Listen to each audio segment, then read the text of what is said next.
যে বিষয়টি হচ্ছে একটু অন্য ধরনের। যে কথাগুলো বলবো সেগুলো হয়তো আপনারা সবই জানেন, নতুন কথা হয়তো কিছু বলবো না, কিন্তু বিষয়টা একটু অন্য ধরনের, এটা মানতেই হবে।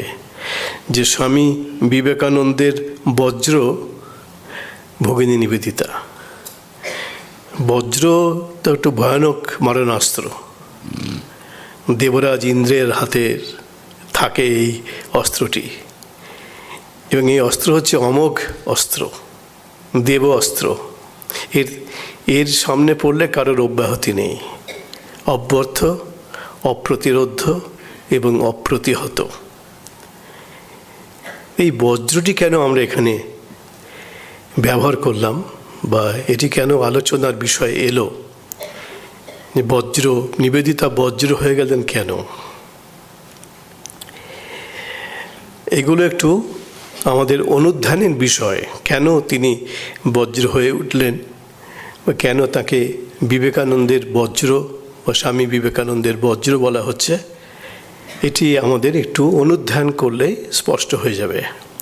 হয়তো আপনারা অনেকেই এই বিষয়টি আমার থেকে আগেই অনুধাবন করেছেন এবং ভেবেওছেন কিভাবে এটি বজ্র হয়, বা নিবেদিতা কী করে বজ্র হয়ে উঠলেন। সেটাতে আমি আস্তে আস্তে আসব। তার আগে এই বজ্রের সম্পর্কে আমাদের হিন্দু ঐতিহ্যে যে কথা আমরা পাই, আমাদের পুরাণ কাহিনীতে, মহাভারতে, সেটি একটু সংক্ষেপে বলে নিই। তার আগে বলি যে পুরাণেই এই বজ্রের ব্যাপারটি বেশি আমরা পেয়েছি, কিন্তু ঋগ্বেদের মধ্যেও, যেটি পৃথিবীর প্রাচীনতম সাহিত্য, সেই ঋগ্বেদের মধ্যেও আমরা বজ্র পাই। এবং বজ্রের সঙ্গে যিনি চিরকাল যুক্ত হয়ে আছেন এবং থাকবেন, বৃত্রাসুর, তার কথা পায়। কিন্তু ঋগ্বেদে যে বৃত্রকে আমরা পাই, সেই বৃত্র প্রধানত একটি রূপক চরিত্র। তিনি হচ্ছেন ঋগ্বেদ অনুসারে একজন দস্যু, মানুষের শত্রু, সভ্যতার শত্রু, জগতের, মানুষের, দেবতাদের অমঙ্গলকারী।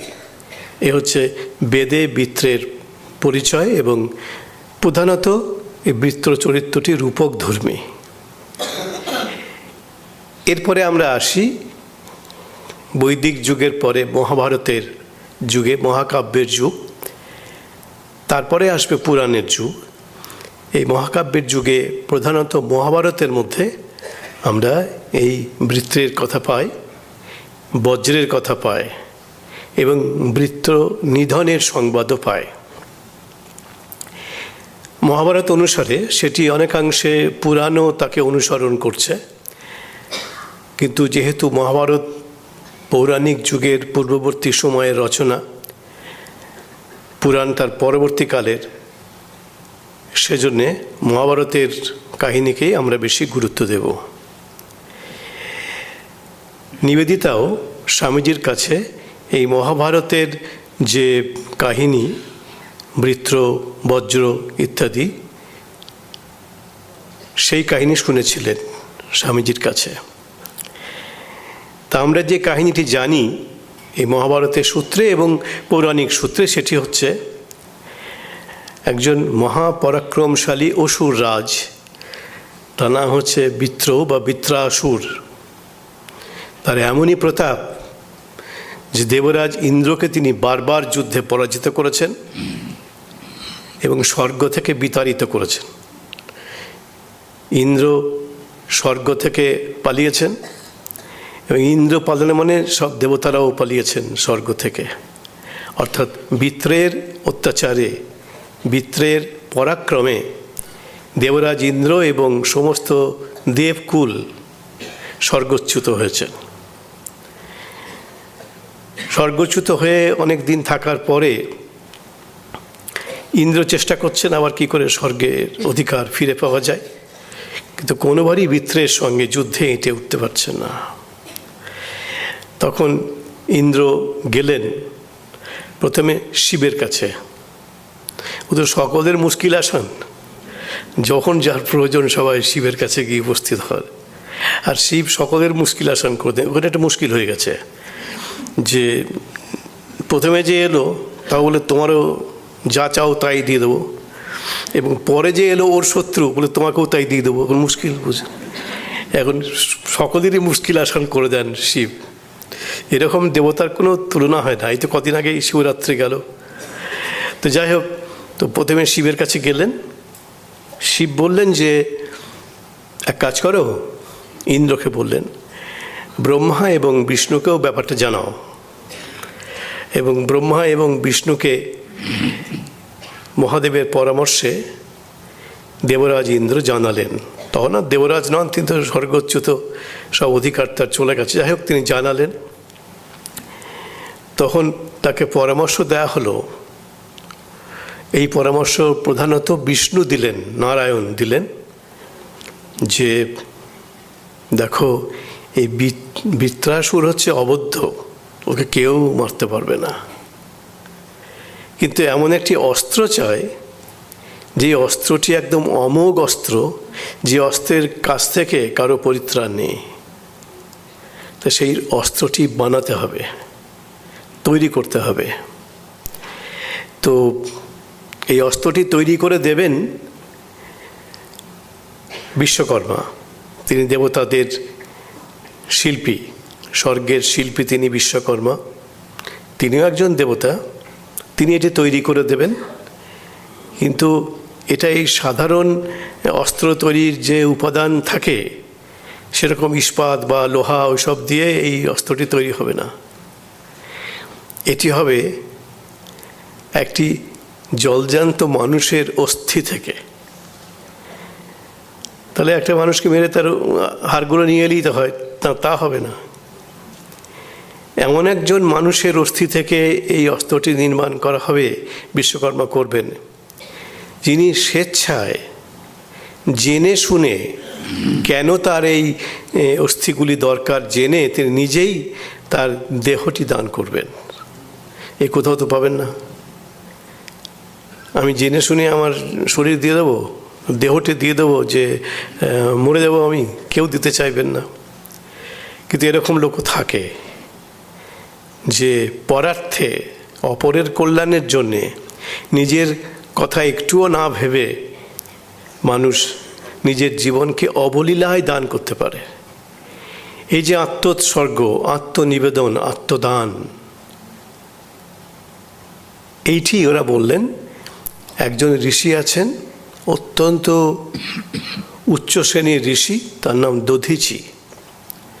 সেই ঋষি দধিচির কাছে গিয়ে প্রার্থনা করতে হবে যে আপনার শরীরটা আপনি দান করুন দেবতাদের কল্যাণের জন্যে, দেবতাদের স্বর্গলাভের জন্যে আপনাকে আপনার দেহটি স্বেচ্ছায় দান করতে হবে। গেলেন তারা দধিচির কাছে। দধিচি একজন অত্যন্ত উচ্চ শ্রেণীর ঋষি, উপলব্ধিবান ঋষি। তিনি তখন ধ্যানমগ্ন ছিলেন। তার কাছে তারা যেতেই দেবতারা, ব্রহ্মা, বিষ্ণু, মহেশ্বর, ইন্দ্র সবাই চলে গেছেন। আরও সব যত দেবতা ছিলেন সবাই তো জানে আমাদের স্বর্গরাজ্যে ফিরে যেতে হবে। সকলেরই তখন প্রাণ ব্যগ্র ব্যাকুল হয়ে আছে, স্বর্গে ফেরা অনেক দিন বাইরে আছে, সুখ টুক কিছুই পাচ্ছেন না। তো গিয়ে দাঁড়িয়েছেন, তখন তিনি ধ্যানমগ্ন। কিন্তু ধ্যানযোগেই তিনি জানতে পারলেন যে তাঁর সাক্ষাৎ প্রার্থী হয়েছেন স্বয়ং দেবরাজ এবং অন্যান্য দেবতা বৃন্দ। তো দধিচি ধ্যান থেকে উত্থিত হয়ে বললেন, উনি ইচ্ছা করলেই যোগ বলে জানতে পারতেন ধ্যান বলে কি কেন এসেছেন, কিন্তু তিনি শুধু জানলেন তারা এসেছেন। চোখ খুলে বললেন, কি চান? তারা বললেন, এটা দেখুন কীরকম, মানে আমরা কি বলবো এটাকে, দেবতাদের পক্ষে কি এটা খুব একটা শোভন কাজ হয়েছে? ঋষিকে গিয়ে বলছেন, আমাদের দরকার, স্বর্গ থেকে বহুদিন আমরা বিতাড়িত হয়ে রয়েছি, এখানে সেখানে ঘুরে বেড়াচ্ছি, খাওয়া দাওয়া ভালো জুটছে না, তাই যদি আপনি মারা যান স্বেচ্ছায়, এবং আপনি মারা যাওয়ার পরে আপনার অস্থিটা নিয়ে আমরা ব্যবহার করব ওই বিত্রকে বধ করার জন্যে। দেবশিল্পী বিশ্বকর্মা এটা দিয়ে বজ্র নির্মাণ করে, এই বজ্র এলো, এই বজ্র নির্মাণ করে দেবেন। তো দধিচি অম্লান বদনে, এই যে পরার্থপর মানুষ এরকম হয়, হয়তো এদের সংখ্যা খুব কম, হয়তো 100 জনের মধ্যে একজনকেও খুঁজে পাওয়া যাবে না, হয়তো লক্ষের মধ্যে কোটির মধ্যে 1-2 জন পাওয়া যায়, কিন্তু দধিচি ছিলেন সেই রকম একটি ব্যতিক্রমী এক ব্যক্তি বা ব্যক্তিত্ব। তো দধিচি বললেন ঠিক আছে আমি দেব বলে তিনি মুহূর্তেই যোগবলেই তার শরীর ত্যাগ করলেন। তখন বিশ্বকর্মা ওই দধিচির অস্থি থেকে সেই ভয়ঙ্কর মারণাস্ত্র বজ্র নির্মাণ করলেন এবং সেইটি নিক্ষেপ করলেন দেবরাজ বৃত্রাসুরের উদ্দেশ্যে, এবং ওই যে অমোঘ অস্ত্র বৃত্রাসুর নিহত হলো। তাহলে এই বজ্র নিক্ষেপ করেই দেবরাজ ইন্দ্র বৃত্রাসুর মহাপরাক্রমশালী তাকে বধ করেছিলেন। তো আমাদের পুরাণ কাব্য লোককাহিনীতে ইন্দ্রকে বজ্রধারী এবং বৃত্র নিধনকারী বলে বলা হয়েছে। এই কাহিনী ভগ্নী নিবেদিতা তার গুরু স্বামী বিবেকানন্দর কাছে বারবার শুনেছেন। তার বিখ্যাত গ্রন্থ আছে, তার অনেকটা অংশ নিবেদিতা স্বামীজির মুখে শুনেছেন, কিছু স্বামী শারদানন্দজির কাছে শুনেছেন, কিছু যোগিন মার কাছে শুনেছেন, আরও অন্যদের কাছেও শুনে থাকতে পারেন, কিন্তু প্রধানত স্বামীজির কাছে শুনেছেন। বারবার স্বামীজির কাছে তিনি এই বৃত্র নিধন, বজ্র ইত্যাদি এই কথাগুলি বা এই কাহিনী শুনেছেন। নিবেদিতা অনেক পড়াশোনা করতেন, যার ফলে তিনি গ্রিক পুরাণ, রোমান পুরাণ এগুলির সঙ্গেও পরিচিত ছিলেন। আমরাও যেমন ছোটোবেলায় এই গ্রিক দেবতাদের কথা পড়েছি, রোমান দেবতাদের কথা পড়েছি, তো নিবেদিতাও ছোটোবেলায় এসব পড়েছিলেন। তা তিনি জেনেছিলেন যে গ্রিক দেবতা জিউস, তিনি গ্রিকদের প্রধান দেবতা, এবং রোমান প্রধান দেবতা জুপিটার, তারাও কিন্তু বজ্রধারী, এবং তাদের হাতের বজ্র একদম অমোঘ অস্ত্র, কেউ তার থেকে পরিত্রাণ পায় না। এখানে নিবেদিতা গ্রিক পুরাণ, রোমান পুরাণ এবং হিন্দু পুরাণ সব জায়গাতেই দেখছেন এই বজ্রধারী দেবতা, ওদের হচ্ছে জিউস এবং জুপিটার, আমাদের হচ্ছেন ইন্দ্র। এটা নিবেদিতা জেনেছিলেন। এখন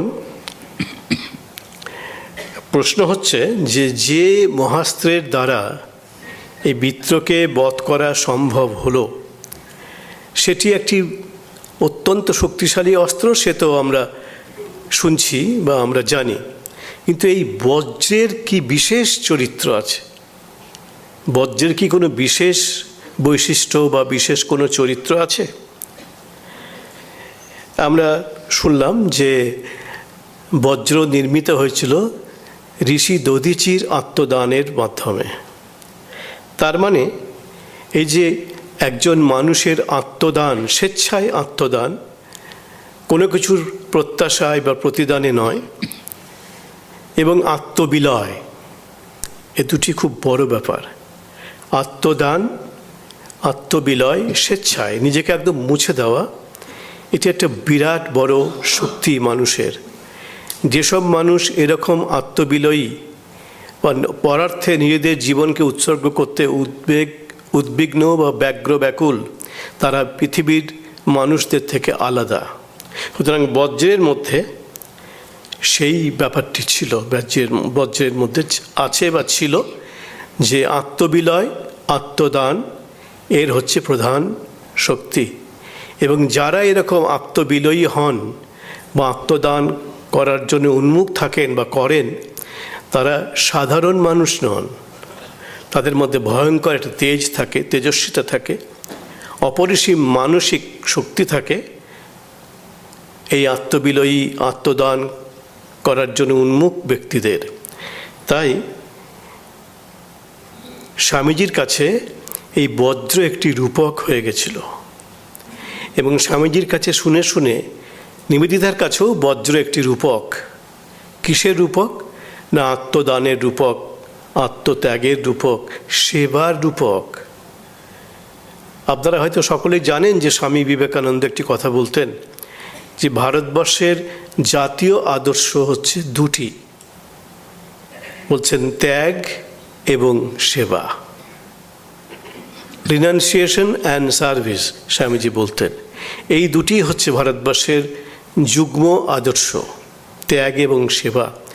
স্বামীজি নিবেদিতাকে এই ত্যাগ এবং আদর্শের প্রতিমূর্তি দধিচির কথা বলেছেন এবং ওই দধিচির অস্থি থেকে নির্মিত বজ্রের কথা বলেছেন। স্বামীজির কাছে শুনে নিবেদিতা এই বজ্র সম্পর্কে অত্যধিক আগ্রহী হয়ে ওঠেন এবং বজ্র সম্পর্কে তার অত্যন্ত দুর্বলতা দেখা যায়। খুব ভালোবাসতেন এই বজ্র প্রতীকটিকে বা এই রূপকটিকে।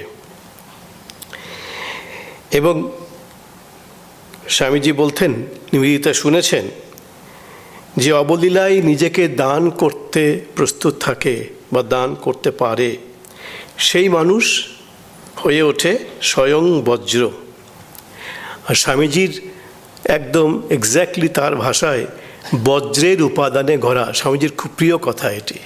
এমন মানুষ চায় যে মানুষ বজ্রের উপাদানে গড়া, অর্থাৎ এই আত্মত্যাগ, আত্মবিলয়, সেবা ইত্যাদি এই উপাদানগুলি তার চরিত্রের বৈশিষ্ট্য হতে হবে।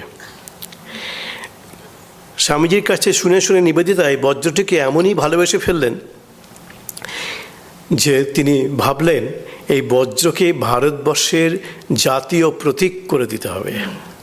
তিনি তো ভারতবর্ষের জন্য নিজের জীবনকে নিবেদন করেছিলেন, একদম স্বেচ্ছায় আত্মদান করেছেন, আত্মবিলয়ী হয়েছিলেন। তাই তিনি প্রথম থেকেই ভাবছেন, স্বামীজি যখন বেঁচে আছেন তখন থেকেই ভাবছেন, তারপরে আস্তে আস্তে স্বামীজির দেহান্তের পরে এই ভাবনাটা আরও বেশি তার মনের মধ্যে দৃঢ়মূল হয়েছে যে ভারতবর্ষের জাতীয় পতাকা একটি চায়। তখন পর্যন্ত ভারতবর্ষের জাতীয় পতাকা যে একটি চায়, এই কথাটা কোনো ভারতীয় ভাবেননি। আমরা আনন্দিত এবং উল্লসিত এই কথাটি ভেবে যে ভগ্নী নিবেদিতাই প্রথম ভারতবর্ষের একটি জাতীয় পতাকার প্রয়োজন এবং সেই পতাকা কেমন হবে, তার পরিকল্পনা কেমন হবে, সে কথা ভেবেছিলেন। এবং তিনি একটা নকশা করেছিলেন, এই ভারতবর্ষের জাতীয় পতাকা কেমন হবে তার ডিজাইন করেছিলেন একটা নিজেই ভগ্নী নিবেদিতা। এবং সেই নকশার মধ্যে প্রথমেই মাঝখানে, পতাকার মাঝখানে এই বজ্র চিহ্ন বা বজ্র প্রতীকটি থাকবে, নিবেদিতা ঠিক করেছিলেন। কীরকম হবে? 1906 সালের কলকাতায় যখন কংগ্রেস অধিবেশন হলো, তখন নিবেদিতা সে অধিবেশনে এই তাঁর জাতীয় পতাকার এই পরিকল্পনা বা নকশাটি এটি প্রদর্শন করিয়েছিলেন এবং তার স্কুলের ছাত্রীদের দিয়ে তিনি এই নকশাটি করিয়েছিলেন। কাপড়টি লাল রং হবে, বেশ যেটা থাকবে পতাকা লাল, একদম ঘোরতর লাল বর্ণ। লাল বর্ণ কেন? নিবেদিতা পরবর্তীকালে বলছেন, লাল বর্ণ হচ্ছে সংগ্রামের প্রতীক, লাল বর্ণ হচ্ছে রক্তের প্রতীক। অর্থাৎ স্বাধীনতাকে আনতে গেলে রক্তদানের মাধ্যমে আনতে হবে এবং এমনিতে স্বাধীনতা দেবে না ব্রিটিশ সরকার, তাকে সংগ্রামের মাধ্যমে তার কাছ থেকে তা কেড়ে নিতে হবে। এটাই অন্তর্নিহিত ব্যঞ্জনা। এবং সেই জন্যে কাপড়টি হচ্ছে গাঢ় রক্তবর্ণের এবং তার মাঝখানে থাকবে অগ্নিবর্ণের বা হলুদ বর্ণের বজ্রচিহ্ন। নিবেদিতা এভাবেই ডিজাইনটি করিয়েছিলেন এবং কলকাতার কংগ্রেস অধিবেশন 1906 সালে এটি তিনি দেখিয়েওছিলেন। দুঃখের বিষয়, ভারতবর্ষের অনেক ইতিহাসবিদ, পণ্ডিত, তারা জাতীয় পতাকার কথা বলছেন, তাদের ইতিহাস বর্ণনা করছেন এবং অনেকের কথা বলছেন তারা ভেবেছেন, তারা এরকম করেছেন। মাদাম কামা নামে এক বিদেশিনী, তিনি তার কথা বলছেন, তিনি 1907 সালে এই ভারতবর্ষের জাতীয় পতাকা কেমন হবে তার একটি নকশা করেছিল। এই কথা সবাই মুক্ত কণ্ঠে বলছেন, কিন্তু তার আগে যে 1906 সালে মাদাম কামার 1 বছর আগে অন্ততপক্ষে ভগ্নী নিবেদিতা ভারতবর্ষের জাতীয় পতাকার কথা ভেবেছেন, তার নকশা করেছেন এবং সেটা কংগ্রেস অধিবেশনে কলকাতায় সকলের সামনে তুলে ধরেছেন, সেই কথা কেউ বলছেন না। এটা খুব দুঃখের বিষয়। দুঃখের বিষয় এই কারণে, ইতিহাসকে কিন্তু বস্তুনিষ্ঠ হতে হয়। ইতিহাস যদি অবজেক্টিভ না হয়, ইতিহাস যদি বায়াসড হয়ে যায়, পক্ষপাত দুষ্ট হয়ে যায়, তাহলে সেটি আর ইতিহাস থাকে না। তা আমাদের দুঃখ এই জন্যে যে নিবেদিতার এই অসাধারণ ঐতিহাসিক অবদানকে সযত্নে এড়িয়ে যাওয়ার চেষ্টা করেছেন আমাদের দেশের ইতিহাসবিদ যারা, তারা। কিন্তু ইতিহাস তো ইতিহাস, সত্যকে নিয়েই তার কারবার, এবং সেই সত্যের নিরিখে বলা যায় ভারতবর্ষের জাতীয় পতাকার প্রথম কল্পনা করেছেন ভগ্নী নিবেদিতা। মাদাম কামা, যার কথা একটু আগে বললাম, যিনি প্রথম ভারতবর্ষে জাতীয় পতাকার কথা ভেবেছেন এবং করিয়েছেন, তিনি 1907 সালের অগাস্ট মাসে করেছেন। আর 1906 সালের অগাস্ট মাসে 1 বছর আগে নিবেদিতা কলকাতার জাতীয় অধিবেশনে কংগ্রেসের এটি দেখিয়েছেন। আমরা এই বজ্রচিহ্ন, যারা গোলপার্কে ইনস্টিটিউট অফ কালচারে নিয়মিত আসেন, জানি না তারা খেয়াল করেছেন কিনা, একদম প্রথম প্রবেশদ্বারে ঢুকেই দেখবেন উপরে এই বজ্রচিহ্নটি উৎকীর্ণ করা আছে। আমি জানি না সবাই খেয়াল করেছেন কিনা, কিন্তু এই বজ্রচিহ্নটি গোলপার্কের প্রবেশদ্বারে স্বামী নিত্যস্বর প্রভুজি মহারাজের সৌজন্যে এটা ওখানে আমরা উৎকীর্ণ দেখি। তারও আগে, গোলপার্কের আগেই এটি প্রথম এই বজ্রচিহ্নটি উৎকীর্ণ হয়েছে 30-এর দশকে জগদীশচন্দ্র বসুর বসু বিজ্ঞান মন্দিরে। বসু বিজ্ঞান মন্দিরের শীর্ষে মাথার ওপরে এই বজ্র প্রতীকটি বা বজ্র চিহ্নটি উৎকীর্ণ আছে। এই বজ্র প্রতীকটি নিবেদিতা তো স্বামীজির কাছে জেনেছেন যে এর মানেই হচ্ছে ত্যাগ, এর মানেই হচ্ছে সেবা, এর মানেই আত্মবিলয়, এর মানেই আত্মদান, একটি মহৎ কার্যের জন্যে। দেবরাজ ইন্দ্র যে কাজের জন্য দধিচির এই শরীরকে গ্রহণ করেছিলেন, তখন এই বসু বিজ্ঞান মন্দিরের নির্মাতা জগদীশচন্দ্র বসু কেন এই বজ্রটিকে উৎকীর্ণ করলেন, তিনি জানলেনই বা কী করে এই বজ্রের সম্পর্কে? কিন্তু বিজ্ঞানের লোক, এই পুরাণ কাহিনী তাদের কাছে কোনো আকর্ষণ করে না, বা তাদের আকর্ষণ তাদের কাছে থাকে না। আসলে 1904 সালের জানুয়ারি মাসের 28 তারিখে ভগ্নী নিবেদিতা, একটি বড় দল, রবীন্দ্রনাথ ঠাকুর, জগদীশচন্দ্র বসু, স্যার যদুনাথ সরকার, বিখ্যাত ইতিহাসবিদ, তখন ওনার বয়স অনেক কম, তরুণ, লেডি অবলা বসু, জগদীশচন্দ্র বসু স্ত্রী, সিস্টার ক্রিস্টিন, এরা সবাই বুদ্ধগয়ায় দর্শন করতে গেলেন। 3 দিন ছিলেন বুদ্ধগয়ায়। সেখানে একটি কারণে নিবেদিতা গেছিলেন, রবীন্দ্রনাথ গেছিলেন, সেটি অন্য একটা কারণ, সেটা আমি উল্লেখ করছি না। কিন্তু এরা নিবেদিতারা ওই বুদ্ধগয়ায় 3 দিন গেছেন, বুদ্ধগয়া দর্শন করেছেন। নিবেদিতার চোখে হঠাৎ পড়ে গেল, নিবেদিতা সুযোগ পেলে কি করতেন, ওই যে বোধিবৃক্ষের নিচে বুদ্ধদেব ধ্যান করেছিলেন, তার বোধিলাভ হয়েছিল, সেখানে সুযোগ পেলেই তিনি ধ্যানে বসতেন। খুব ধ্যান করতে ভালোবাসতেন নিবেদিতা। স্বামীজির হাতে গড়া, স্বামীজির নির্মাণ এই নিবেদিতা, তো প্রায় ধ্যান করতেন ওখানে, ধ্যানে ডুবে যেতেন। একদিন ওখানে ঘুরতে ঘুরতে সবাই আছেন, রবীন্দ্রনাথ, জগদীশচন্দ্র বসু, যদুনাথ সরকার, সবাই আছেন। হঠাৎ নিবেদিতার চোখে পড়ল একটা গোল পাথর। সেই গোল পাথরটা যে বোধিবৃক্ষ, যেখানে বুদ্ধদেব সমাধি লাভ করেছিলেন বা নির্বাণ লাভ করেছিলেন, তারই কাছাকাছি দেখছেন লতায় পাতায় ঘাসে ঢাকা একটা গোল পাথর। নিবেদিতা গিয়ে সেটাকে আবিষ্কার করলেন। হয়তো এককালে, কিন্তু 2500 বছর পার হয়ে গেছে, হয়তো ওই বোধিবৃক্ষের তলেই হয়তো এই পাথরটি বসানো ছিল, হয়তো কেউ সরিয়েছে বা কোনো কারণে ওখান থেকে সরে গেছে। এবং নিবেদিতা দেখলেন ওই পাথরটির ওপরে একটি বজ্রচিহ্ন উৎকীর্ণ করা আছে, খোদাই করা আছে। একদম আনন্দে আত্মহারা হয়ে গেলেন যে পেয়েছি বজ্রচিহ্ন। এর আগে কখনো বজ্রচিহ্ন কেমন দেখতে এটা তো কারো ধারণা ছিল না। এই বুদ্ধের আসনে, যেটাকে আমরা বজ্রাসনও বলে থাকি, নিশ্চয়ই আপনারা শুনেছেন যে বুদ্ধের আসনকে বজ্রাসনও বলা হয়। হয়তো এই বজ্র উৎকীর্ণ বা বজ্র লাঞ্ছিত এই আসনের জন্যেই হয়তো বুদ্ধের আসনটিকে বজ্রাসন বলা হয়। তো সেটা দেখে তিনি খুব আনন্দ পেলেন এবং তিনি প্রথমেই আনন্দে আত্মহারা হয়ে বলে উঠলেন, এই তো পেয়েছি বজ্রচিহ্ন, স্বামীজির এত প্রিয়, এবং এটাকেই ভারতবর্ষের জাতীয় প্রতীক হিসাবে ব্যবহার করা উচিত, জাতীয় পতাকায় এর স্থান হওয়া উচিত, নিবেদিতা বললেন। এই প্রতীকের অর্থ কি এরা জিজ্ঞেস করলেন, যারা ওর সঙ্গে ছিলেন, সঙ্গী ছিলেন। নিবেদিতা বললেন, আমি নিবেদিতার কথাটিকে উদ্ধৃতি দিচ্ছি, এর অর্থ এই যে যখন কেউ সমগ্র মানব জাতির কল্যাণের জন্য যথাসর্বস্ব ত্যাগ করেন, তখন তিনি বজ্রের মতো শক্তিশালী হয়ে দেবতা নির্দিষ্ট কাজ করেন।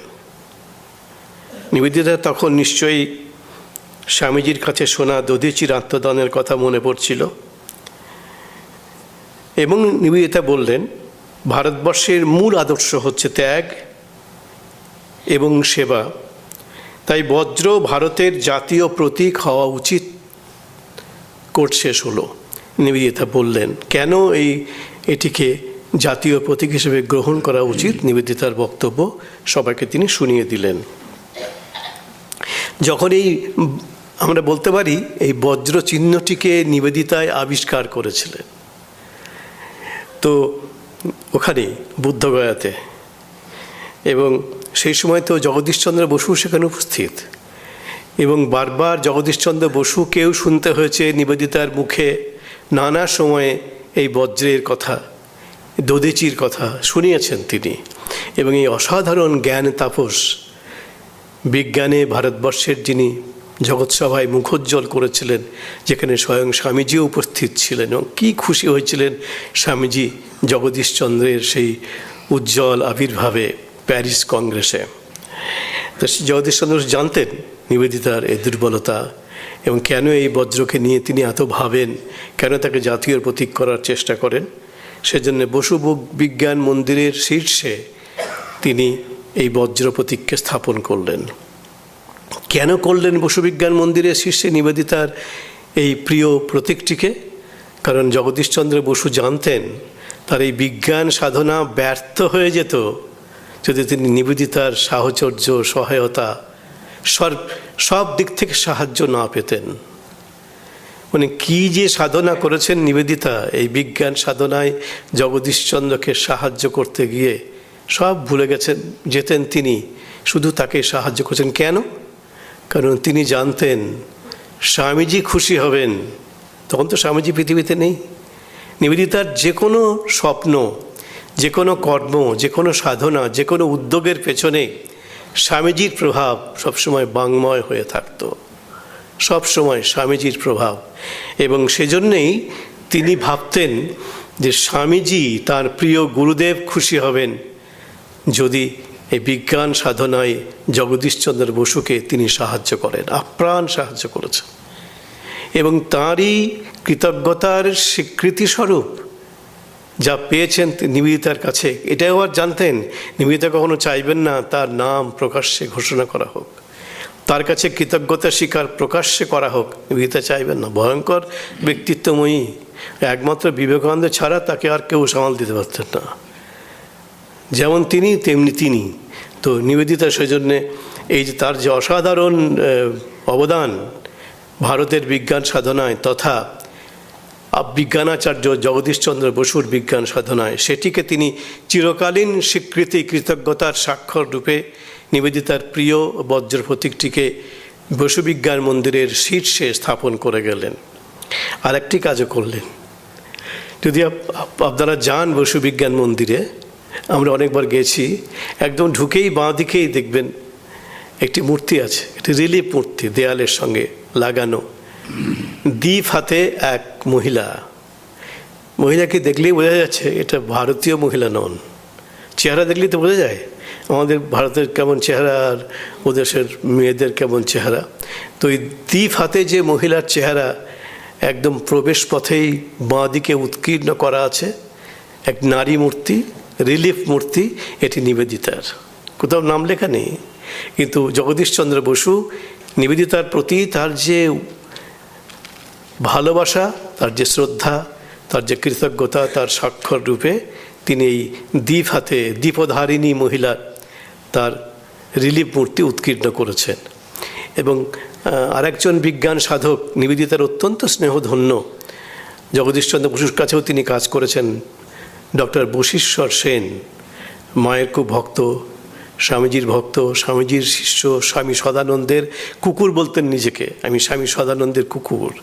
তো সেই বশীশ্বর সেনের স্মৃতি থেকে জানা যাচ্ছে, তিনি নিজে লিখেছেন যে জগদীশচন্দ্র বসু আমাকে বলেছিলেন নিবেদিতার যে অস্থি আছে সে অস্থির অবশেষ এই মূর্তির নিচে প্রথিত করতে হবে। এবং বশীশ্বর সেন লিখেছেন তার স্মৃতিতে যে আমি জগদীশচন্দ্র বসুর ইচ্ছা অনুসারে আমি নিবেদিতার অস্থি অবশেষ এই রিলিফ মূর্তির নিচে প্রথিত করেছিলাম, সেটি ওখানে মাটিতে তিনি পুঁতেছিলেন, প্রথিত করেছিলেন। তাই এটি হচ্ছে জগদীশচন্দ্র বসুর শ্রদ্ধার নিদর্শন, যিনি ওই বজ্র চিহ্নটি আবিষ্কারের সময় সেখানে একজন প্রত্যক্ষদর্শী হিসেবে উপস্থিত ছিলেন। এটা তো গেল 1904 সালের জানুয়ারি মাসের শেষের দিকের কথা। এই 1904 সালের প্রায় 1 বছর পরে ডিসেম্বর মাসের 9 তারিখে নিবেদিতা মিস ম্যাকলাউড, জোসেফিন ম্যাকলাউডকে লিখলেন যে আমরা বজ্রকে জাতীয় প্রতীক হিসেবে গ্রহণ করেছি। চিঠিতে লিখলেন 9 ডিসেম্বর 1904। ফরাসিরা যেমন নেপোলিয়নকে বোঝাতে কেবল এল হোম বা দি ম্যান বলে, নেপোলিয়নকে বলতে তারা বলে দি ম্যান বলতে শুধু একজনকেই বোঝায়, একজনকেই বোঝে ফরাসিরা, সে হচ্ছে নেপোলিয়ন। তেমনি সে যুগে অর্থাৎ বৌদ্ধ যুগে বুদ্ধ না বলে বুদ্ধকে বজ্র বললেই চলতো, শুধু প্রতীকটাকে বললেই সিম্বলিক্যালি তাকেই বোঝাতো।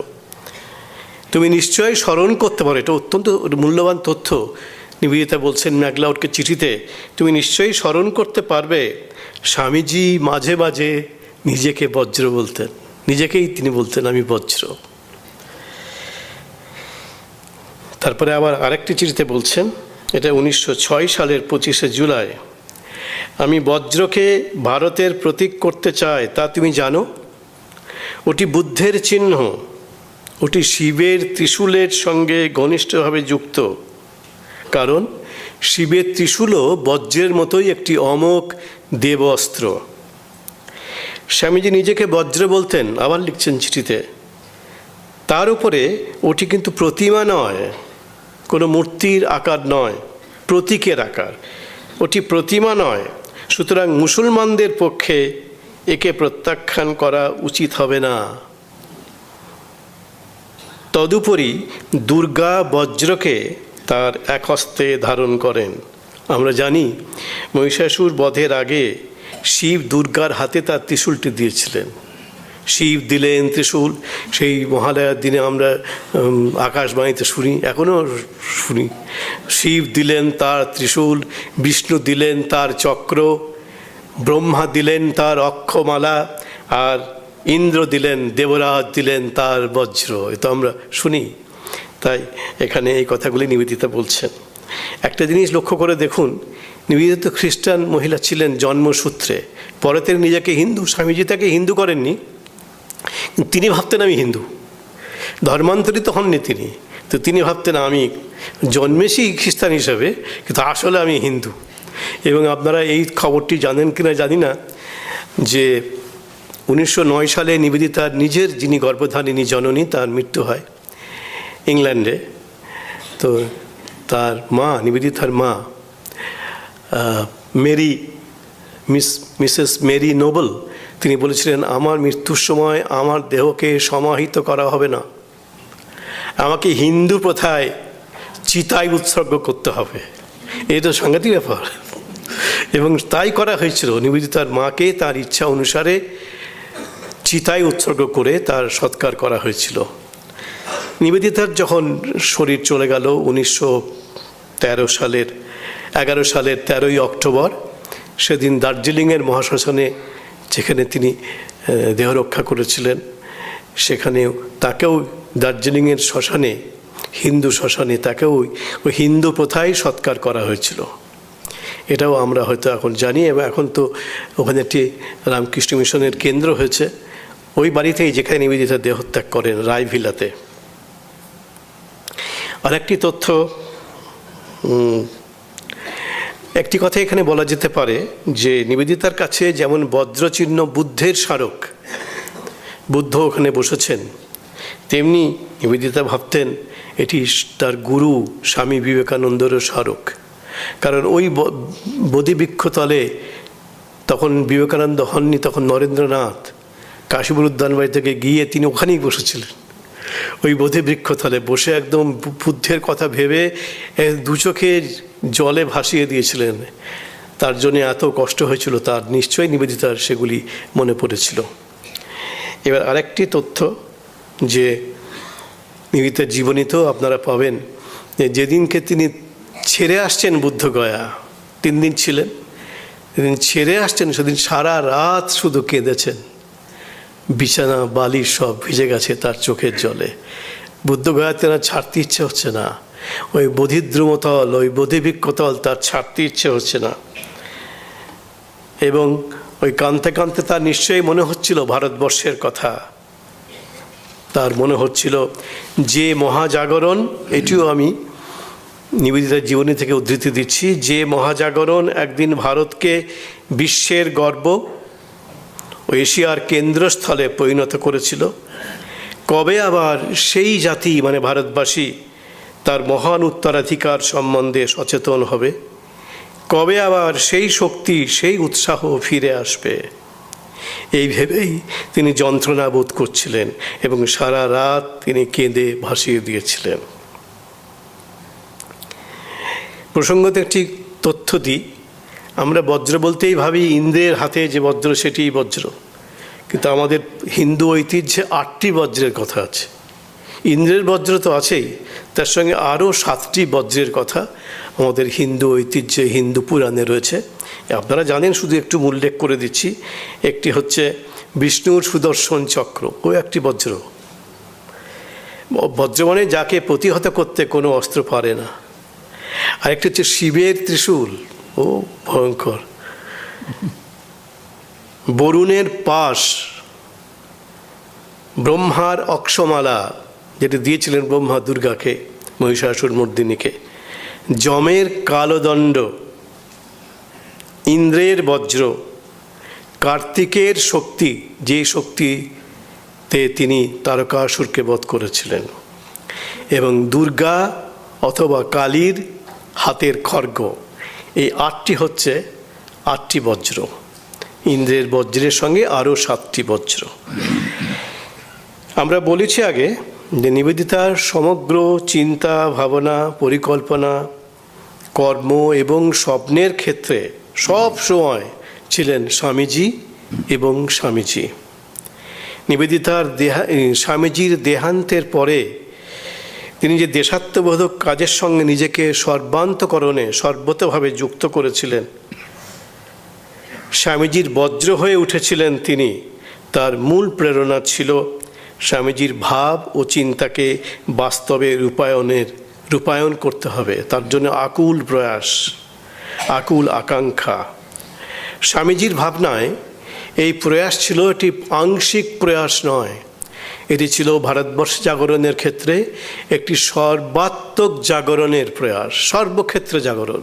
শুধু যে একদিকে এক পেশে জাগরণ তা নয়, সব দিকে, শিক্ষার ক্ষেত্রে, শিল্পের ক্ষেত্রে, ধর্মের ক্ষেত্রে, সাহিত্যের ক্ষেত্রে, বিজ্ঞানের ক্ষেত্রে, ইতিহাস চর্চার ক্ষেত্রে, দেশাত্মবোধ বা জাতীয়তার জাগরণের ক্ষেত্রে, সর্বক্ষেত্রে তা বিস্তৃত হবে। এটা ছিল নিবেদিতার ধারণা এবং তার চিন্তা।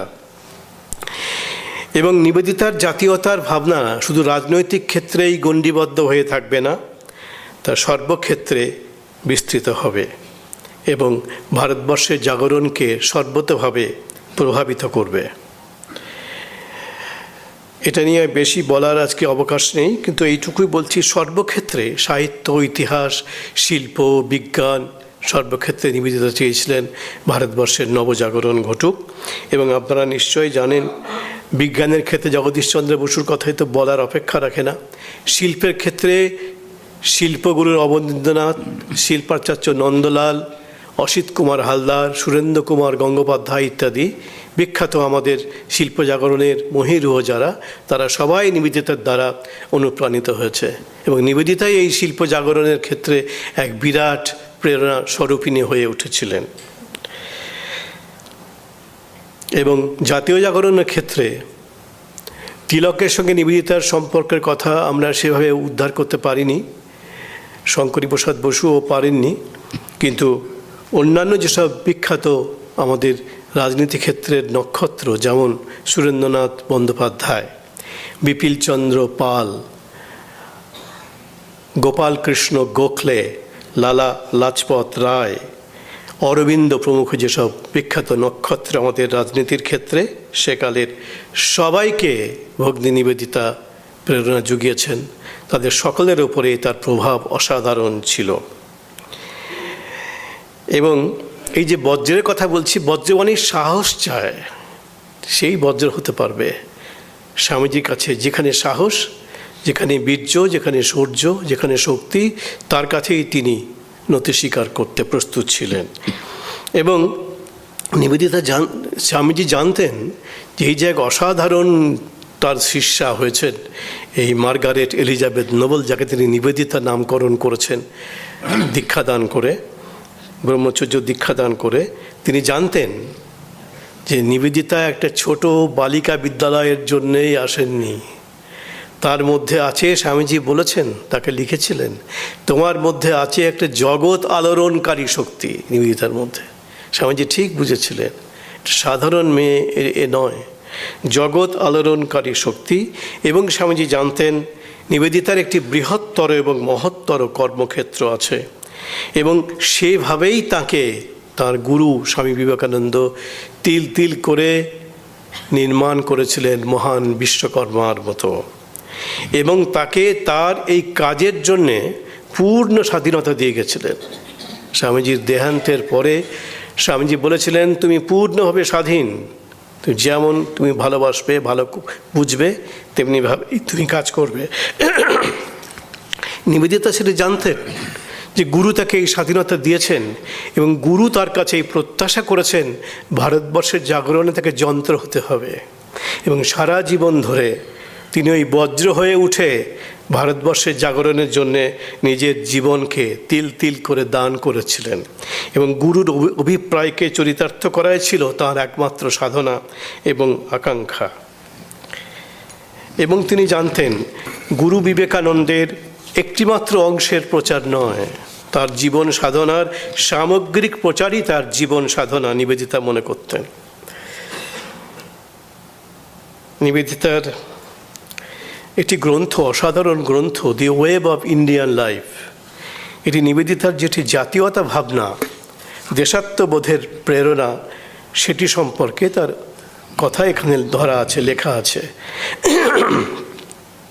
এবং নিবেদিতা মনে করতেন, এই যে কেন তিনি বজ্র হয়ে উঠছেন স্বামীজির, নিবেদিতা মনে করতেন এই বইটি তিনি লিখছেন বটে, তিনি লিখেছেন বটে, 1906 সালে বইটি প্রকাশিত হলো। বলছে একটি শব্দ তাঁর লেখা নয়, নিবেদিতা বলছেন প্রতিটি শব্দ, গ্রন্থের প্রতিটি কথা তাঁর নয়, তার গুরুর, অর্থাৎ স্বামী বিবেকানন্দের। নিবেদিতা নিজেই বলেছেন। এবং ম্যাকলাউডকে লিখছেন, মিস ম্যাকলাউডকে, তুমি জানো যে আমার এই বইটি বেরিয়েছে, ওয়েব অব ইন্ডিয়ান লাইফ। আমার বিশ্বাস তুমি অনুভব করবে বইটি আসলে তাঁরই লেখা, মানে স্বামীজির লেখা। আর এটাই তার সম্পর্কে শেষ লেখা হবে না। তুমি শুধু বলো বইটি পড়ে যে বইটিকে তুমি তার লেখা বলে চিনতে পেরেছ, আমার লেখা নয়, তার লেখা বলে তুমি চিনতে পেরেছ। বলো যে তাকে, মানে স্বামীজিকে, এই বইটি খুশি করেছে এবং তিনি একে আশীর্বাদ করেছেন। তার বেশি আমি আর কিচ্ছু চাই না, নিবেদিতা বলছেন। আবার আরেকটি চিঠিতে মিস ম্যাকলাউডকে বলছেন, যদি তুমি বইটির গভীরে ঢুকে স্বামীজিকে দর্শন করতে পারো, আমি খুব আনন্দ পাব। এই বইয়ের মধ্যে সব স্বামীজি, সবই স্বামীজি, শুধুই স্বামীজি, নিবেদিতা বলছেন, চিঠিতে লিখছেন।